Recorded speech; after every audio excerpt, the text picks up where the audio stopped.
J'ai entre les mains un vrai flagship killer, c'est-à-dire un téléphone affiché à un prix milieu de gamme, mais avec des performances dignes de smartphones haut de gamme. On parle ici d'un écran 1,5K, 144 Hz avec des couleurs certifiées Pantone, une caméra principale de 50 millions de pixels avec évidemment de l'intelligence artificielle, une recharge sans fil de 50 watts et un processeur Snapdragon 7, le tout pour 699 €. Motorola a récemment renouvelé sa gamme Edge avec le 50 Fusion, qui se veut être le plus accessible, le 50 Pro qu'on peut qualifier de milieu de gamme et le 50 Ultra qui est un Ultra. Et celui que je voulais absolument vous présenter est bel et bien le Pro parce que sa promesse est d'avoir un téléphone super complet pour un prix qui reste abordable. Malheureusement, on le sait, s'il était aussi simple de faire un téléphone digne d'un smartphone haut de gamme pour aussi peu cher, ça se saurait. C'est pourquoi on va essayer de comprendre comment ils ont fait ça et ce qu'il vaut en utilisation au quotidien.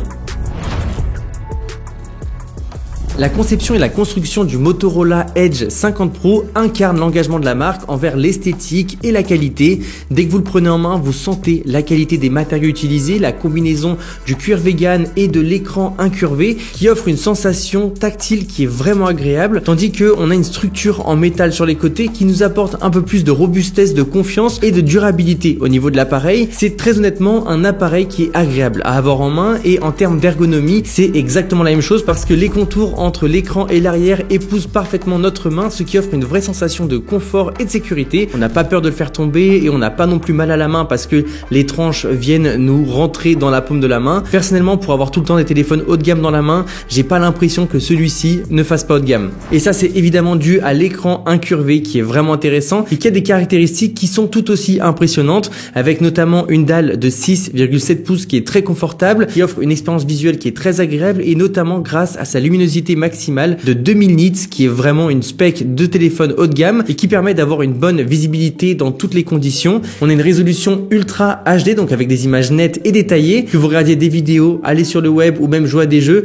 vous avez tout le temps un écran magnifique. En plus de ça, on a des couleurs qui sont vibrantes, des contrastes bien gérés. À savoir que c'est le premier écran certifié Pantone en termes de couleurs, ce qui se traduit par un écran juste magnifique, très bien calibré, et à ce niveau-là, il y a juste rien à dire. Sur la version Pro, on a aussi tout un tas de technologies dont la plus importante à mes yeux, le taux de rafraîchissement variable, c'est-à-dire que le téléphone va changer son taux de rafraîchissement entre 1 Hz et 144 Hz pour nous apporter le plus de fluidité possible lorsque c'est nécessaire et nous en apporter le moins possible lorsque ce n'est pas nécessaire pour optimiser l'autonomie. Bref, l'écran non plus n'est pas une concession, on est vraiment sur quelque chose d'haut de gamme. En termes d'interface, on est sur Android 14 avec une légère surcouche Hello UX qui offre une expérience logicielle qui est minimaliste et fluide. Si vous aimez Google pur et dur, c'est vraiment l'interface parfait parce qu'on a non seulement la pureté de Google, mais en plus de ça, des petites surcouches qui apportent des petits plus par rapport à Google tout simplement. On sent que Motorola a une envie de proposer de la personnalisation, que ça soit au niveau de l'organisation de l'écran d'accueil, la configuration des raccourcis ou même par rapport aux différents paramètres. Les applications Motorola vont ajouter en plus de ça des fonctionnalités super pratiques pour répondre à divers besoins tels que Family Space qui offre un espace sécurisé pour les membres de la famille, Moto Secure qui permet de protéger le téléphone et même Ready For qui facilite la connexion entre le téléphone et un PC. Mais malheureusement au niveau de l'interface et du logiciel, tout n'est pas rose et c'est peut-être pour moi ce qui explique le plus le prix aussi bas. C'est tout simplement qu'on a le droit qu'à 3 ans de mise à jour et une année supplémentaire de correctifs de sécurité, ce qui est moins bien que les téléphones haut de gamme. Mais c'est vrai que par rapport à ce qui se fait aujourd'hui, c'est un peu en dessous, donc c'est peut-être le premier point négatif de ce téléphone. Mais pour se faire pardonner, il vient avec un tas d'intelligence artificielle grâce à la nouvelle surcouche de Motorola Hello UX qui apporte pas mal de fonctionnalités, notamment au niveau de la photographie et de la vidéo, qui permettent de rendre la capture d'image plus intuitive et d'améliorer la qualité. Ça va ajuster automatiquement les paramètres de la caméra pour avoir les meilleurs résultats possibles, mais ça vous le verrez après dans la partie photo et vidéo. Ça permet également d'avoir une meilleure expérience en termes d'édition de photos. On peut comme ça retoucher des photos et les améliorer directement depuis notre téléphone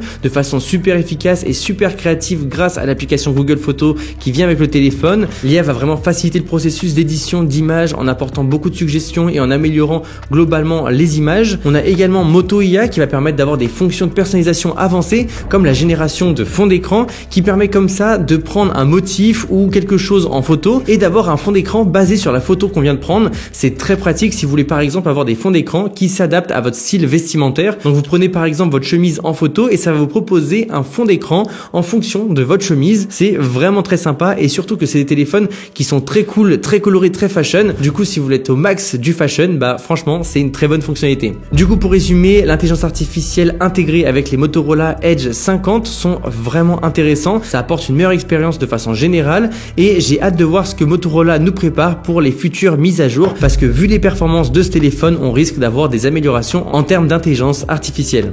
D'ailleurs, transition parfaite, vu qu'on parle de performance, on est sur le Snapdragon 7 Gen 3 avec ce 50 Pro, ce qui permet d'avoir un processeur haut de gamme sur un téléphone qui est relativement peu cher et les performances de ce processeur sont tout simplement irréprochables. On a une expérience qui est super fluide, super réactive. En plus de ça, le processeur permet de gérer différentes tâches super exigeantes sans aucun souci, permet de jouer à des jeux avec les graphismes au maximum. Bref, c'est juste irréprochable. Le téléphone vient aussi avec 12 Go de RAM, ce qui en fait vraiment un mini ordinateur capable de gérer n'importe quelle multitâche. Et en plus il vient avec 512 Go de stockage.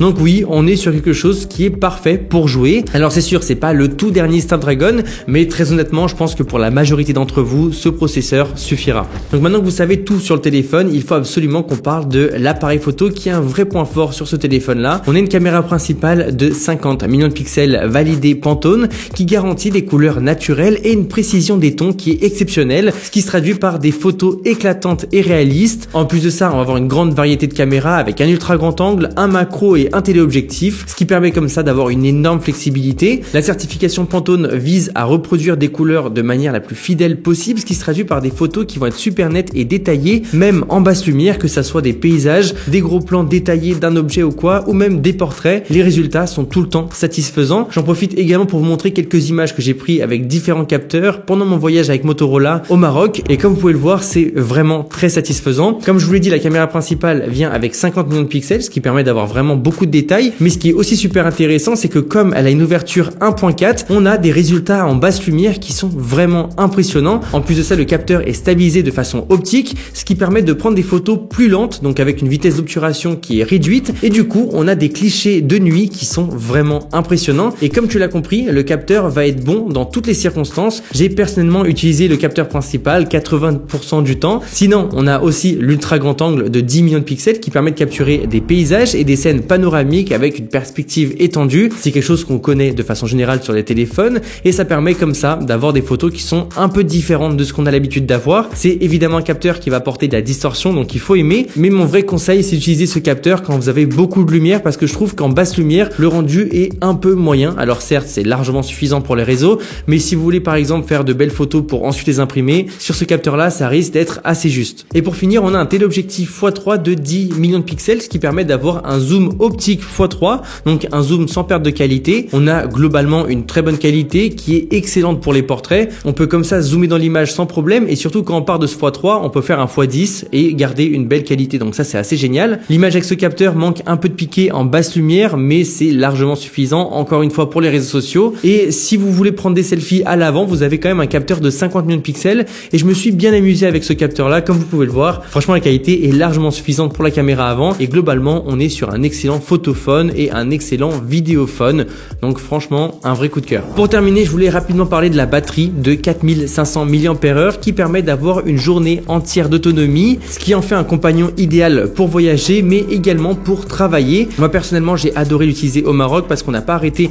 de voyager, de se déplacer, on pouvait pas forcément le recharger et globalement comme il dure une journée, on n'a pas besoin de s'inquiéter à regarder l'autonomie et surtout il a une recharge rapide filaire de 125 watts, ce qui permet comme ça de recharger 50% en 4 minutes et 100% en seulement 20 minutes, ce qui est idéal quand on est en déplacement. Et il a aussi une fonction super intéressante, c'est qu'il est compatible recharge rapide sans fil en 50 watts, ce qui est toujours bon à prendre. Pour conclure, je dirais que ce téléphone Motorola est vraiment très agréable, que ça soit en termes de prix quand on passe à la caisse, mais aussi en termes de fiches techniques. Je m'attendais à avoir un téléphone bien, mais pas aussi bien pour aussi peu cher. J'ai réellement adoré son design, son écran, ses performances et pour le coup, tout, c'est un vrai régal. Par contre, il y a des points négatifs et le premier à mes yeux, c'est clairement les mises à jour qui ne dureront que 4 ans. Donc c'est à vous de voir si ça vous dérange ou non. Je trouve ça un peu dommage d'un point de vue écologique, mais aussi d'un point de vue investissement. Mais si pour vous 4 ans ça ne vous choque pas, foncez sur le téléphone parce que c'est difficile de trouver quelque chose d'aussi bien à ce prix-là. Et si ce modèle-là est déjà trop performant pour votre utilisation, Motorola a également fait le Edge 50 Fusion qui est, oui, moins performant, mais qui est toujours aussi complet. Donc n'hésitez pas à vous abonner si vous ne voulez pas rater mon petit test du 50 Fusion.